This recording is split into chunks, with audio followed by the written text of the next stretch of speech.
Hola, soy Angélica. Hoy empezamos la primera serie de interpretaciones de profecías. Este es mi primer video y hoy quiero iniciar interpretando algunas imágenes del señor Benjamín Solari Parravicini. Vamos a llamar serie Benjamín Solari Parravicini a la interpretación que se va a hacer desde el punto de vista individual de las psicografías de este profeta argentino. Agradecimientos por las imágenes de las psicografías que fueron tomadas de el grupo formarse.com, que están ubicadas en su página web, que de manera muy amable este grupo comparte libremente para el uso de ellas. Entonces vamos a continuar. Entonces, antes de empezar con la serie de Benjamín Solari, también se van a hablar de otros profetas. Pues yo creo que lo importante sería empezar con la definición de profecía y profeta. La palabra profecía deriva del latín profetia y del griego también propeteia. Eso sí, disculpen el acento ahí del griego latín, no soy experta. Sin embargo, los tomaba a manera de también tratar de averiguar cuál es el origen de la palabra, más no la profecía misma. Las profecías vienen desde mucho antes de griegos y romanos, que fueron, digamos, los que nos heredaron muchos elementos de su cultura. Sobre todo hablamos de la sociedad occidental. Entonces la palabra profecía puede tener origen lingüísticamente en el griego y en latín, pero la profecía como tal es algo que sucede o se ha dado de tiempos muy remotos y en otras tradiciones culturales. La profecía se entiende entonces como un mensaje que recibe un individuo y que aparece en la mente. No es un mensaje que se construya en la mente, no es un pensamiento generado por una persona, sino que es un mensaje externo, precisamente que viene de otras esferas espirituales o esferas superiores. La profecía en sí es como una forma de inspiración divina, ¿no? Si hablamos de la creencia en dioses, así como digamos el instrumento profético que es el profeta. O sea, el profeta viene a hacer la recepción, así como recibieron, por ejemplo, el pueblo judío cristiano, que es uno de los de mayor tradición profética, fue lo que introdujo el monoteísmo, la creencia en un solo Dios de la antigüedad. Digamos que fue el gran aporte del pueblo hebreo, adicional a otras cosas que después también empezaron a descubrirse como aporte, pero básicamente desde el punto de vista religioso fue un pueblo que creyó obviamente en un solo Dios y que ese Dios les inspiró en muchos aspectos, y una de esas inspiraciones fue a través de los mensajes que se recibían. Entonces los profetas vienen a ser precisamente esas personas especiales, entiendes en ese sentido, especiales porque están con una predisposición a recibir el mensaje, a ser el instrumento de recepción del mensaje, que van a través de su capacidad de recepcionar a prevenir, porque la profecía tiene que ver con eso, con prevenir, por anunciar o sentenciar sobre situaciones que van a pasar o se van a manifestar en el futuro en la vida de una persona, muchas personas o un grupo de personas. La profecía también tiene obviamente elementos no solamente futuristas, sino elementos, digamos, de cumplimiento dentro de un proceso histórico. Yo lo entiendo más como que no es solamente decir que, por lo menos aquí tenemos una foto de gran profeta muy reconocido a nivel de Occidente, el profeta francés, que dejó un legado en cuartetas un poco escritas de manera muy oscura, en el sentido de indescifrables para algún momento, pero no es solo decir, como en este caso, o sea, Michel de Notre Dame, no solo decir que la profecía se cumple en el momento en que obviamente se, se lleva a cabo o se determina la acción o el hecho que fue anunciado, sino que se genera a través de un proceso histórico. Entonces, en el caso de las profecías que vamos a analizar de Parravicini y demás, la intención es mirar la profecía no solamente dentro del contexto en la que fue enunciada, en la que fue recibida, que pudo haber sido hace miles de años atrás, que llegan hasta nosotros, sino también cómo ella va generando como un proceso que se va dando a través del tiempo y que el cumplimiento puede ser o se puede ir observando a partir de observarla precisamente a través del tiempo, ¿no? El enunciado de la profecía como tal. Bueno, en la antigüedad conocemos otros profetas importantes, también del pueblo hebreo, como fue el caso de Daniel, profecías que están siendo hoy por hoy discutidas, interpretadas y que muchas de ellas cobran gran vigencia. Pero algo importante en la profecía es que manejan muchos elementos, digamos, simbólicos, escritos de manera encriptada, que solo de pronto tienen acceso para una serie de personas. De pronto, para poderlas entender inicialmente se requería tener muchos elementos de estudio y de análisis en relación a lo simbólico, ¿sí? Entonces no era fácil. Entonces, como es el caso, por ejemplo, de la profecía, la madre de las profecías considero yo que es el Apocalipsis, que significa revelación, ¿no? O es el libro de las revelaciones a nivel de la Biblia, ¿no? Que está incluida en el Nuevo Testamento, que se dice, según los estudiosos de estos libros, que es la profecía dada por Jesucristo, de Jesús a Juan. No necesariamente Juan el Evangelista era el mismo Juan con que Jesús se relacionó, o sea, el mismo apóstol Juan, sino posiblemente otra persona que tuvo precisamente ese don de recibir mensajes desde lo alto. Entonces se dice que quien haya sido finalmente recibió el mensaje de Jesús. Otros dicen que sí fue el mismo Juan, el profeta, el mismo Juan, el discípulo, el apóstol de Jesús, que recibió años después, ya en su edad de la vejez, estos mensajes que fueron revelados y fueron dejados por escrito, precisamente estando él en una especie de retiro en una isla, ¿no? Entonces, de ahí viene, digamos, los elementos, ¿no? Entender qué es la profecía, qué son los profetas, y obviamente los profetas han estado a través del tiempo, se han manifestado con muchos mensajes. También tenemos la tradición profética desde las advocaciones de la Virgen María, ya digamos dentro del marco de la Iglesia Católica, la creencia católica.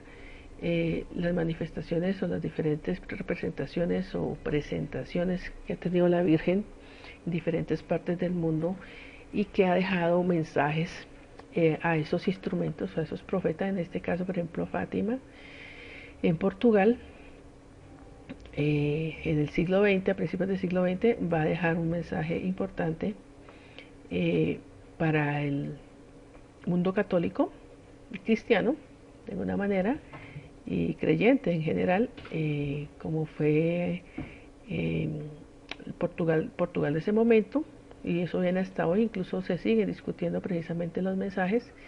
Esto llevó a grandes discusiones dentro del seno de la misma Iglesia Católica, y acá están los tres las tres personas, los tres instrumentos que recibieron el mensaje, en este caso fueron tres jóvenes o tres niños de edades muy jóvenes que tuvieron que cumplir con entregar el mensaje, especialmente una de ellas. Entonces, digamos, aquí está Mama que es otra profetisa, digamos, también de origen de Europa Oriental, que también recibió mensajes y que se han venido dando cumplimiento de ellos. Ella también, digamos que fue más contemporánea, ¿no? Entonces, en ese sentido, la profecía siempre nos ha acompañado en todas las épocas, en todos los tiempos y, digamos, diversas formas de manifestación, ¿no? Entonces, ese era el sentido. Bueno, entonces para avanzar ahora sí un poco más, entonces vamos a hablar ya de quién fue Solari Parravicini. O sea que Benjamín Solari es un personaje bastante interesante, pero digamos que para efectos de no hacer muy largo nuestro trabajo de hoy, sin decir que no sea importante tener en cuenta elementos biográficos de Parravicini, vamos solamente a mencionar algunas cosas pues a destacar, porque lo que nos interesa más que todo es hablar de el legado psicográfico, o sea, el mensaje que él deja. Entonces, vamos a ver que este señor pues nace en Argentina el 8 de agosto de 1898, más concretamente en la ciudad de Buenos Aires, y fallece nuevamente, pues nombramos la ciudad de Buenos Aires, o sea, nació y falleció en su misma ciudad, pero en el año de 1974. Aquí dice 13 de diciembre.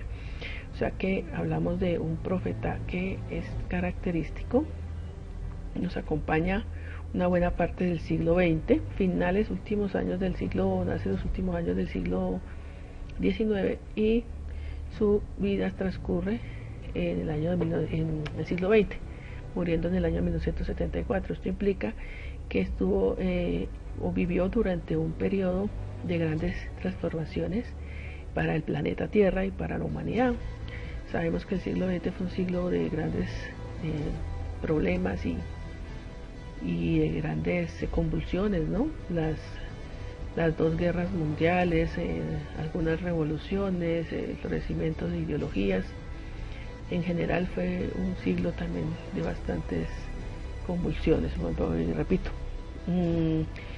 Bueno, a este personaje lo llaman el Nostradamus argentino, aun cuando pues la designación de Nostradamus no me parece, digamos, la apropiada, porque cada profeta pues en sus particularidades es diferente, y en el caso de Benjamín Solari Parravicini, de todos modos tiene algo que es muy muy importante de reconocer, aunque hoy por hoy ya se está dando obviamente a conocer de una manera mucho más amplia el legado de Parravicini, de Solari Parravicini, ya que el interés por lo profético ha despertado en gran medida en nuestra sociedad y también por las transformaciones que presenta el mundo actual. Pero lo importante, decía yo, de Benjamín no es solamente el mensaje escrito que deja, sino que como algo pues no visto antes, o por lo menos en lo que yo llevo de tiempo pues trasegando un poco y conociendo y tratando de informar sobre profecía, es de los pocos que yo veo que entrega un mensaje también a nivel gráfico, o sea, con dibujos, ¿sí? Precisamente teniendo en cuenta que Benjamín Solari era un pintor, o sea, una persona, un artista, mejor dicho. De Benjamín, pues decir simplemente algo que nace de mi percepción, pienso yo, más que datos biográficos, que son muchos e interesantes que puede haber. Yo creo que fue en esencia un artista vidente en el sentido de, pues, de observar, de ver los mensajes que se le daban, ¿no? Porque las imágenes generan eso, ¿no? O sea, no solo la imagen de la representación mental que se le pueda presentar, sino también el hecho de plasmarlas en un lienzo, en un papel, bueno, en el medio de que él las plasmase. sus cualidades artísticas parecían haberse manifestado en él como parte de un plan divino, que le permitió plasmar en dibujos de manera magistral los mensajes provenientes del más allá. Estos mensajes, como vuelvo y repito, fueron mensajes bastante importantes, en general para, digamos, para la humanidad como tal.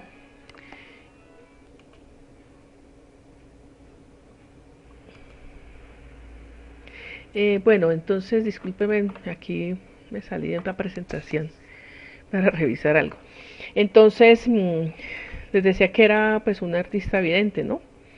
Yo pienso que la riqueza de los mensajes está no solamente por la cantidad o gran número que se presenta de ellos, sino también por la claridad de la descripción de los acontecimientos. Prácticamente la diferencia, por ejemplo, entre Nostradamus, en el que el mensaje era oscuro, un poco complejo, pues con algunos elementos simbólicos, de alguna manera resultaba un poco difícil deducir o se prestaba en algún momento para interpretar de mil maneras eso que estaba ahí plasmado. A diferencia de él, con Parravicini hay demasiada claridad expositiva. Cada una de sus escritos es supremamente claro. La única parte donde se complica un poco el asunto a veces es obviamente tratar de descifrar de quién se pueda tratar, ¿no? Pero de hecho se escribe en un español claro, sencillo y sin ninguna pretensión. La otra parte un poco difícil de poder, digamos, interpretar es cuando él habla de las horas, ¿no? Ha habido muchas personas que han hablado de cómo interpretaron cuando él escribe la hora 10, la hora 11, la hora 12, a qué se está refiriendo en ese sentido, ¿no? Y en general a veces utiliza números que también debe uno pues tratar de interpretar pues con cierto cuidado, ¿no? Porque pues digamos la realidad es que habría que establecer de una manera muy clara de que probablemente se trataba el uso de un cierto número, pero de hecho viene el mensaje, como le digo, en un español muy fluido y sencillo, y en la mayoría de ellas incluso viene el año en el cual él escribió o recepcionó ese mensaje. Entonces esa es una parte bien interesante también de lo que Parravicini nos dio a conocer. Entonces es texto y es texto escrito y texto visual, explicándolo, ¿no? Ampliando eso. Entonces es una combinación muy conveniente para una sociedad como la nuestra sociedad contemporánea, en donde siempre estamos más interesados solo en lo práctico y lo rápido. Parece que en ese sentido Parravicini dio en el clavo exacto de cómo era o iba a ser nuestra forma de ser, nuestro sentir para estas sociedades más, entre comillas, posmodernas, ¿no? Entonces, eso es algo interesante. Finalmente mencionar que no es menester en nuestros tiempos conservar el estilo oscuro de Nostradamus o el encriptado simbolismo de la madre de las profecías, como les decía a ustedes, que puede ser el Apocalipsis, que también obviamente está llena de simbolismo, no fácil de interpretar, ¿no? O sea que es bastante, genera uno mucho profundización y estudio para poder tratar de dilucidar, además de que digamos que a veces, como después les digo, que son procesos históricos, porque a veces tiene que pasar mucho tiempo, o sea, tiene que pasar siglos, tiene que pasar conocimiento, tiene que encontrarse nuevos saberes para poder entender o tratar de interpretar ciertas profecías, o incluso recuperar conocimiento que se encontraba escondido o perdido y que llega nuevamente para poder dar claridad frente a sus mensajes. Entonces, en el caso de Parravicini no es así. Bueno, sea pues esta es la primera de muchas entregas de mis interpretaciones personales de estas psicografías y de los futuros profetas y mensajes que vamos a tratar aquí, pero obviamente sin tener que yo negar que puede haber mucho distanciamiento o aceptación o no aceptación por parte de muchos de ustedes de lo que yo pueda decir, pero al fin y al cabo pues son interpretaciones personales y digamos que están a la orden del día y de manera libre las imágenes, los mensajes dados por Parravicini, entregados a Parravicini, para que cualquiera de nosotros sea quien se atreva a hacer esa, esa interpretación. Bueno, entonces, continuando con la presentación, vamos a ver si aquí nos deja nuevamente retomarla. Me disculpan un poco, vamos a volver a adelantar. Entonces, ya el tema que veníamos hablando. Entonces, aquí, después de que ya hacemos la presentación de Benjamin Solari, entonces, Profecías de Parravicini, una interpretación, como les decía. Entonces, de acuerdo al material que encontré, pues en el orden que estaba, pues decidí iniciar con ese mismo orden. En algún caso, en este video, más adelante de pronto el orden va a variar, pero es de acuerdo a la intencionalidad de trabajar la interpretación de las psicografías. Entonces, la primera que tenemos es esta. Encontramos una imagen de fondo, pero bueno, vamos a leer primero el mensaje y luego vamos a analizar la imagen o a interpretarla. Dice acá: la música eléctrica será en conjunción con la negra, ambas asolarán el mundo y con ella marchará esclavo el mundo hacia el caos final. Año 1936, como les decía, el año en que al parecer Parravicini grabó o plasmó el mensaje recibido.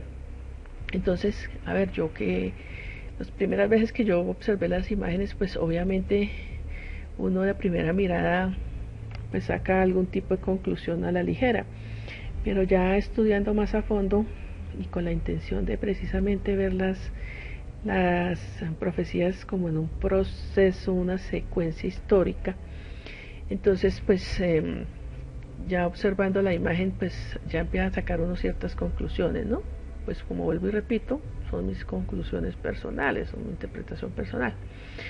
Entonces, bueno, en la música eléctrica ya sabemos que es la música que va a tener elementos electrónicos, desde la guitarra eléctrica y otro tipo de instrumentos a los cuales se aplique el uso ya de electricidad, ¿no? Entonces, cuando hablamos de eléctrico ya remitimos de una vez, y no soy especialista de música tampoco, cualquier caso de error, que por favor sería bueno que los que sean especializados nos puedan ayudar a corregir en sus comentarios, ¿no? Obviamente recibiendo los comentarios de una manera más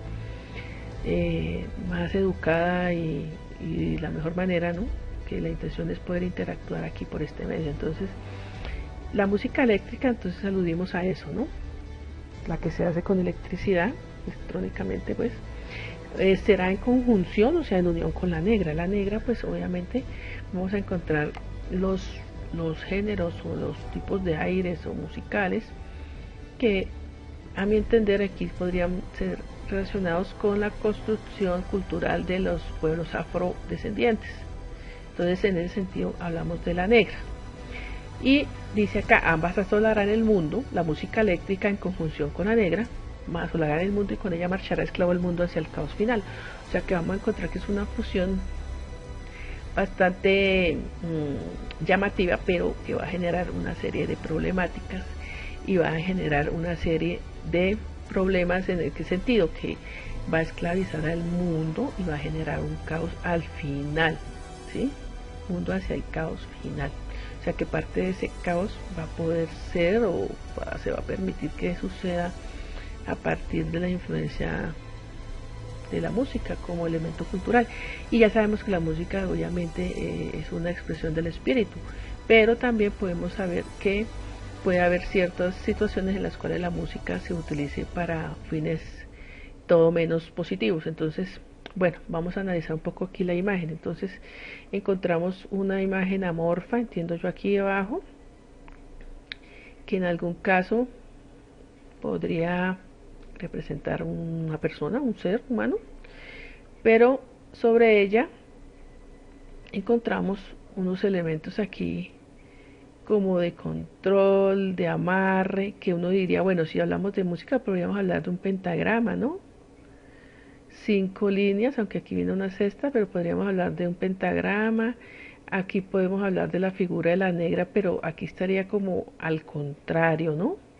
Estaría como dándole o sea, si tengo entendido, la negra, esa figura musical, lleva, lleva también una línea, pero al lado derecho. Bueno, me van a corregir los músicos si no es así, o al derecho, a la izquierda. Bueno, la negra también es pues es una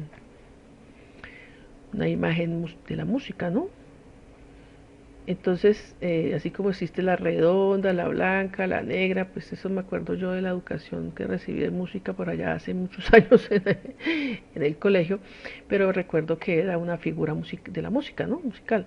Entonces, que también obviamente depende de su ubicación en el pentagrama, pues tenía unas variaciones o no. Bueno, de eso no voy a adentrarme porque no soy experta en música, como pueden darse cuenta, pero lo que implica es cómo esa música va a pesar sobre un ser que está ahí. De pronto, entonces, ¿qué entiendo yo? Puede ser la música que va a fusionarse, aquí puede ser la guitarra eléctrica, también pueden ser las cuerdas de la guitarra, porque aquí si no es pentagrama pueden ser 6 cuerdas, y son unas cuerdas ondulantes que se mueven, electrificado. Aquí también yo encuentro que es como una antena, ¿no? De recepción, o sea, una antena que recepciona la parte eléctrica de algo que tiene que ver obviamente con sonido, con música, que ya nos lo están diciendo aquí, y que es una música con unos ritmos específicos. Pero si esto va a aprisionar, si esto va a generar que haya esclavitud, entonces entendemos que ese ser humano que está ahí lo veo ya como un ser amorfo, ¿no? Un ser sin forma, como una masa posible de moldear a partir de la influencia de esos sonidos, ¿no? Entonces ya sabemos que obviamente la música eléctrica o que tenga que ver con eso, pues son sonidos más estridentes y alcanzan pues otros niveles en alturas, frecuencias. Bueno, no sé el uso de esos conceptos, pero pues ya sabemos que va a generar pues digamos unos sonidos diferentes a los que puede generar un instrumento acústico, pues en el caso de la guitarra, ¿no? Entonces podemos ver eso. Entonces diría uno, bueno, pero ¿cuál música cuál música, o sea, lo eléctrico se va a hacer en conjunción con la negra? ¿Cuál es la música negra? ¿Y qué va a surgir en los ritmos de la música negra unidos al fenómeno del uso ya digamos de lo electrónico, lo eléctrico y lo electrónico, ¿no? Entonces eso es lo que vamos a ir tratando de elucidar más adelante. Bueno, una segunda imagen encontramos aquí: sueños de amor de Liz, se tocará el principio del mal, después será la música negra. Nuevamente, o sea, antes de esto que va a suceder, estaba sucediendo esto, pero dice que se tocará el principio del mal, sueños de amor de Liszt. Pues aquí vemos, Brahms, acuérdense ustedes, un músico europeo, también de influencia, digamos, pues clásica, ¿no? Aquí está el piano, un pianista, y acá encontramos otra vez una pareja que está siendo influenciada, está como casi en una actitud de hipnosis, ¿sí? Hipnotizada, muy pegados unos al otro, ¿sí? O sea, bailando, pero como en una actitud o sea, estamos hablando de amor, sí, pero estamos hablando de una actitud como de hipnosis, ¿no? O de influencia fuerte. Aquí vemos las ondas sonoras, cómo atrapan a esta pareja, bueno, que representa, digamos, a los seres humanos, ¿no? Y aquí encontramos nuevamente la posibilidad de que puede ser que una parte de la guitarra, ¿no? El diapasón, la zona aquí donde van en la caja de resonancia, pues la boca ahí, no sé cómo le llaman eso, la guitarra. Pero también lo encontramos en relación aquí al piano, ¿sí? Y en las mismas teclas del piano encontramos el mensaje que dice: sueños de amor de Liz, se tocará el principio del mal. ¿Cuál es el principio del mal? Después ya menciono a qué puede referir el principio del mal, ¿no? O cómo lo interpreto yo. Después será la música negra, o sea, los ritmos afro, luego la electrónica, los ritmos afro fusionados con lo electrónico, y al final de finales, aquí es eléctrica y aquí electrónica, ¿sí? O sea, la eléctrica pasa a la electrónica, que ya es con uso de cosas más sofisticadas, ¿no? Más elementos como tal, que hasta donde ha avanzado hoy por hoy la música electrónica, los DJ y todo ese tipo de fórmulas y mezclas musicales. Y al final de finales la música campi. ¿Qué podemos entender por música campi? Algunas personas interpretan estas psicografías y hablan que la música campi se refieren a ritmos urbanos, ¿sí? Uno que llegó para quedarse, el reggaetón y otros ritmos, pero yo estuve buscando por internet y música campi se refiere también a otro ritmo también, se llama propiamente campi, pero tiene que ver como más, no es propiamente el reggaetón ni música urbana de esta, sino es algo más derivado también de la música electrónica, ese otro campi que vi yo, ¿no? Entonces digamos que aquí cuando hablan, volvemos acá a esta parte, ¿no? Del principio del mal, pues yo recordé que tanto Liszt como la misma tradición de Wagner y otros artistas clásicos como de lo que llamaron, creo que la época romántica o el romanticismo clásico en Europa, antes de que ya se empezaran a dar las nuevas tendencias en el siglo XX de tendencia musical, pues había mucha influencia también de lo clásico, y algunos de esos autores de tipo europeo, estos compositores, algunos de origen austriaco, alemán, etcétera, pues influenciaron nada más y menos que a Adolfo Hitler, ¿no? Incluso Hitler se dice que usó parte de algunas de las canciones de Richard Wagner, y se inspiró en, digamos, en ese manejo musical de altas, de bajas, bueno, de este paroxismo, de volver a bajar a parte suave, o sea, como maneja como una rítmica la música clásica. En el caso de Wagner, por ejemplo, con la cabalgata de las Valquirias, se dice que era uno de los autores, compositores pues preferidos de Adolfo Hitler, y que utilizó o extrapoló como los cambios que había en la música para adaptarlos a también esos altos, bajos y cambios en general que pues la música puede provocar obviamente estados de ánimo y emocionales en el ser humano. Entonces esto lo aprovechó también, dice que Hitler, para poder influenciar a las personas a través de su discurso o sus discursos, porque decían que Hitler era un gran orador, una persona que sabía hablar en público, y prácticamente decían que era como si hipnotizara a la masa. Entonces la gente de alguna manera empezó, el que estaba fanatizado totalmente empezó a verlo como un líder, casi como un dios, y el que no lo viera así, pues ya el temor a que el resto de las personas le censurasen o lo acusasen. Incluso hubo procesos de acusación entre los mismos alemanes unos a otros de traición si no estaban a favor de las directrices de Hitler y del nazismo. Entonces la sociedad pues prácticamente marchó de manera ciega hacia el caos que generó este nefasto líder. Entonces dice que el hombre utilizó su momento las atribuciones de la música, dándose cuenta de cómo la música influye en el ser humano, y lo utilizó a favor de él. Entonces yo lo tomé por ese lado, ¿no? Se tocará el principio del mal, y el principio del mal es pues obviamente el encumbramiento y la llegada de este tipo de liderazgos negativos en Europa, que fueron los que propiciaron pues tanto la primera guerra mundial y posteriormente la segunda guerra mundial. Y obviamente también principio del mal, ¿en qué sentido? En que se descubre cómo la música influye de manera rotunda en el comportamiento humano, e incluso cómo llegaron a través del uso de lo eléctrico, lo electrónico, a explorar nuevos ámbitos, nuevas formas de sonido, bueno, una serie cual yo vuelvo y repito, no soy experta, pero tengo entendido que que ya se empezó a jugar como con algo relacionado a lo que puede ser la capacidad de las cualidades, perdón, que pueda tener la música, ¿no? Dicen que los sonidos pueden ser disonantes o consonantes y según algunos estudios expertos dicen que la predisposición del ser humano en relación a la escucha de la música es, o en general al sonido, es que nosotros estamos programados para lo consonante, para que lo que genere gusto para nosotros sean los sonidos que son consonantes, ¿sí? A diferencia de los disonantes.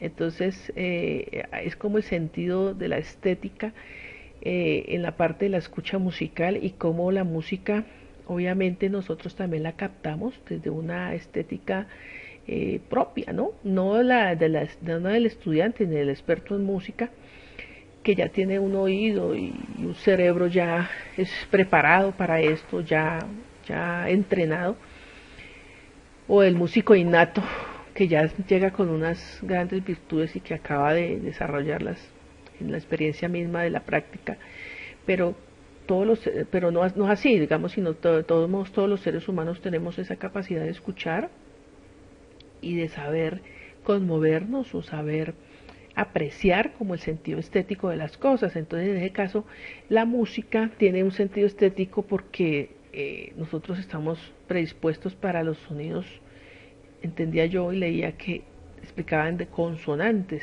¿sí? Mientras que los disonantes nos van a generar otro tipo de, de, de experiencia, no va a ser una experiencia de agrado ni gustosa, y por lo que uno ve por esta época se plantea mucho, o este siglo XX y XXI, se ha planteado mucho hacer una construcción musical, entre comillas, de una cantidad de con una cantidad de elementos que yo pienso que, sin ser experta, vuelvo y repito, más que consonantes generan disonancias y pueden generar una serie de experiencias cognitivas muy diferentes a las que uno debe esperar de la música, ¿no? Como creación del espíritu. Es como si ya tanto lo pasa en el arte plástico, en la literatura, en otras manifestaciones, como que se pasa de esa sublimación, de lo estético, de esa creación como tan hermosa del espíritu, ¿sí? Que por más que narre situaciones problemáticas o amorosas o de desamor o despecho, lo que sea, generalmente las hacía de manera pues estética y se ha pasado a una contraestética. Lo mismo pasa en las artes plásticas, lo que se llama ahorita como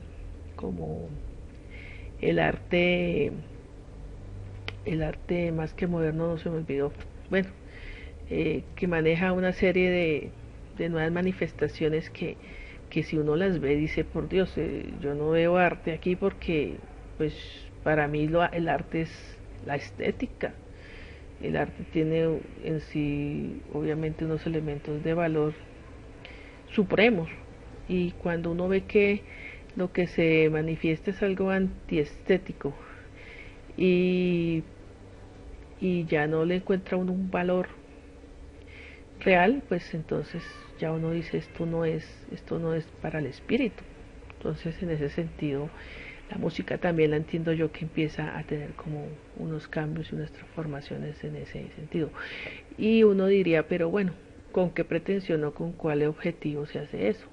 Eso es lo que tenemos que ir descubriendo, porque detrás de cada acción hay un actor.